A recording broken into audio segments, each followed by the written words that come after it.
মানে অন্যরকম হৃদয় কাড়া আলো, ইসলাম মানে চেষ্টা করা হতে আরো ভালো, ইসলাম মানে মায়ে ভরা মধুর কোন ফুল, ইসলাম মানে জানা মাত্র ছেড়ে দেয়া ভুল, ইসলাম মানে অন্যরকম হৃদয় কাড়া আলো, ইসলাম মানে চেষ্টা করা হতে আরো ভালো, ইসলাম মানে মায়ে ভরা মধুর কোন ফুল, ইসলাম মানে জানা মাত্র ছেড়ে দেয়া ভুল।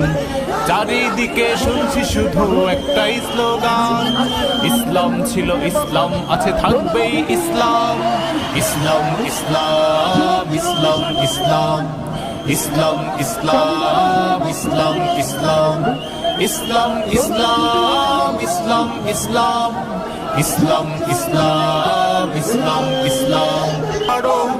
ইসলাম মানে ভালো কর্মে তুমি নিজে বাড়ো, ইসলাম ইসলাম ইসলাম। প্রতিষ্ঠা লগ্ন থেকে আসুন্না ফাউন্ডেশন বিস্তৃত পরিসরে সেবামূলক কার্যক্রম পরিচালনা করে আসছে, যেমন জাকাতের অর্থে স্বাবলম্বীকরণ প্রকল্প, সাস্টেইনেবল ডেভেলপমেন্ট বা টেকসই উন্নয়নের লক্ষ্যে দরিদ্র ও অসহায়দের স্বাবলম্বী করতে আসুন্না ফাউন্ডেশন সারা দেশে মোট ৩,০৭৭ জন দরিদ্র নারী পুরুষকে আলাদাভাবে প্রশিক্ষণ প্রদানপূর্বক স্বাবলম্বী উপকরণ প্রদান করেছে। স্বাবলম্বী উপকরণের মধ্যে ছিল রিক্সা, ভ্যান, গরু, ছাগল, হাঁস মুরগির খামার, মুদি মালামাল, নৌকা ও মাছ ধরার উপকরণ ইত্যাদি। ২০২৪ সালে স্বাবলম্বী প্রকল্পের কাজ চলমান রয়েছে। এই প্রকল্পের আওতায় ২০২৩ সালে ২,০০০ রিক্সা বিতরণের কাজ চলমান রয়েছে। এই প্রকল্পে মিসইউজের পরিমাণ খুবই কম। অধিকাংশ উপকারভোগী আমাদের উপকরণের মাধ্যমে জীবিকা নির্বাহ করে সংসার পরিচালনা করছেন। আসুন্না ফাউন্ডেশন এযাবৎ ১,২০,৫৮৫ জন সিয়াম পালনকারীর মাঝে ইফতার সামগ্রী বিতরণ করেছে। আমরা আসুন্না ফাউন্ডেশনে যে কাজ করি এখান থেকে আমরা কোনো পারিশ্রমিক নেই না, এবং আমাদের মেমোরান্ডামে উল্লেখ করা আছে ফাউন্ডেশন পরিচালনায় যারাই যখন দায়িত্বে আসবেন কেউ কখনো কোনো প্রকার পারিশ্রমিক এবং পকেট মানি নেবেন না। হ্যাঁ, বিশেষ কোনো দায়িত্ব তিনি পেশাগত দায়িত্ব পালন করলে সেটি ভিন্ন বিষয়, বাট এখানে পরিচালনা করতে গিয়ে কেউ কোনো প্রকার সুবিধা আমরা নেব না, এটা আমাদের মেমোরান্ডামে উল্লেখ আছে, সেই হিসাবে আমরা কোনো পারিশ্রমিক নেই না।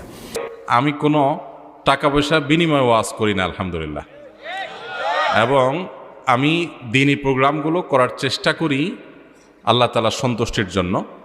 আমার পথ খরচ, আমার হাদিয়া কেউ যদি কিছু দেন আলহামদুলিল্লাহ, না দিলে আরও জোরে আলহামদুলিল্লাহ।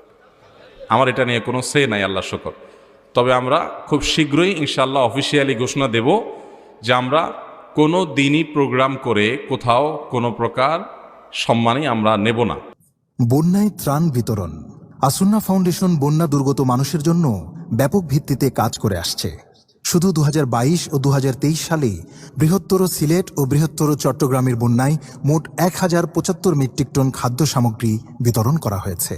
এছাড়া কুরবানির ঈদে বিপাকে পড়া বন্যার্তদের কাছ থেকে ১০৫টি গরু ক্রয় করে তাদের মাঝেই এর মাংস বিতরণ করা হয়েছে। বন্যা পরবর্তী পুনর্বাসনের অংশ হিসাবে সিলেটে ৯৫৯ পরিবারকে ঘর নির্মাণ এবং ৫,০০০ কৃষককে নগদ ৫,০০০ টাকা এবং চট্টগ্রামে ৩৫০ পরিবারকে ২ বান করে টিন ও নগদ ১০,০০০ টাকা প্রদান করা হয়েছে। হজ ও উমরা যাত্রীদের সেবায় ফাউন্ডেশনের তত্ত্বাবধানে এবং শায়েখ আহমদুল্লাহর পরিচালনায় হজ ও উমরা প্রশিক্ষণ প্রদান করা হয়। সবার জন্য কুরবানি। সচ্ছলদের পক্ষ থেকে দরিদ্র অঞ্চলে এযাবৎ ১,৫৯২টি গরু ছাগল কুরবানি করা হয়েছে। এই প্রকল্পে সর্বমোট ৫৬,৭৩০টি দুস্থ পরিবারের মধ্যে কুরবানির গোশত বিতরণ করা হয়েছে। শীত বস্ত্র বিতরণ। দেশের শীতার্ত জনগোষ্ঠীর মাঝে শীত বস্ত্র বিতরণ করে থাকে আসুন্না ফাউন্ডেশন। এই প্রকল্পের আওতায় এযাবৎ দেশব্যাপী ৮২,৮০৫ জন শীতার্তের মাঝে শীত বস্ত্র বিতরণ করা হয়েছে। বৃক্ষরোপণ কর্মসূচি। পরিবেশ সুরক্ষা এবং স্বল্প আয়ের মানুষদের স্বাবলম্বীকরণ ও সদকায়ে জারিয়ার উদ্দেশ্যে প্রত্যন্ত অঞ্চলের আবাসিক শিক্ষা প্রতিষ্ঠান ও অভাবী মানুষের বাড়ির আঙ্গিনায় অধিক ফলনশীল ২,১৫,৭৯২টি বৃক্ষরোপণ করা হয়েছে। আসুন্না ফাউন্ডেশন মসজিদ কমপ্লেক্স একটি লালিত স্বপ্ন। সালাত আদায়ের পাশাপাশি রাসূলুল্লাহ সাল্লাল্লাহু আলাইহি ওয়াসাল্লামের মসজিদ ছিল নানাবিধ কল্যাণকর সামাজিক কাজের কেন্দ্র।